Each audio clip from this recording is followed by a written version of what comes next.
Okay, so, well, I'm desperate to begin with President Obama's presidential library because the pictures are just so astonishing. You're going to have to wait for that. First, we're going to start with President Trump having his big immigration meeting at the White House. So there were two purposes for this immigration meeting. Purpose number one is to push back on the Michael Wolff fire and fury narratives. That narrative, which we talked about at length yesterday, suggests that Trump is just a crazy person. Trump is a nut job, a child in a man body, a sort of a kook who's escaped from the asylum and is now running amok through the White House, destroying everything. And so Trump wanted to hold this bipartisan meeting to show, no, I'm going to have a basically normal meeting. And we'll have a bunch of Democrats to the White House, and we'll talk, and nobody will get hit in the head with a frying pan, and it'll totally be fine.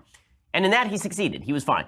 When it came to policy, however, things were not quite so glowing. The president gave a bunch of mixed signals about what he would be willing to sign or what he would not be willing to sign in terms of DACA. Now, to review, if you recall, back in 2012, Barack Obama passed into law, sort of, through executive order, the executive amnesty. This was the Deferred Action for Childhood Arrivals program. It suggested that anyone between the ages of 16 and 30 at the time that he signed this into law, that those people would be able to stay if they were brought into the country as children and had been there for a certain amount of time.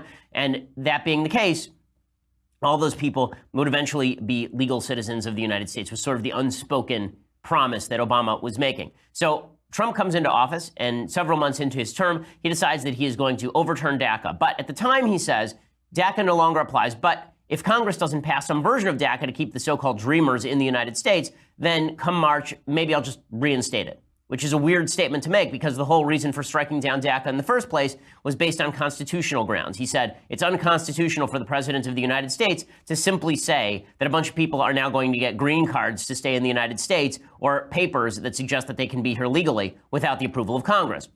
So it'd be weird to reverse himself and then say, well, you know what, I decided the constitutional question doesn't matter. Now I want this policy back in place, and therefore it will be back in place. That would be a weird argument for Trump to make.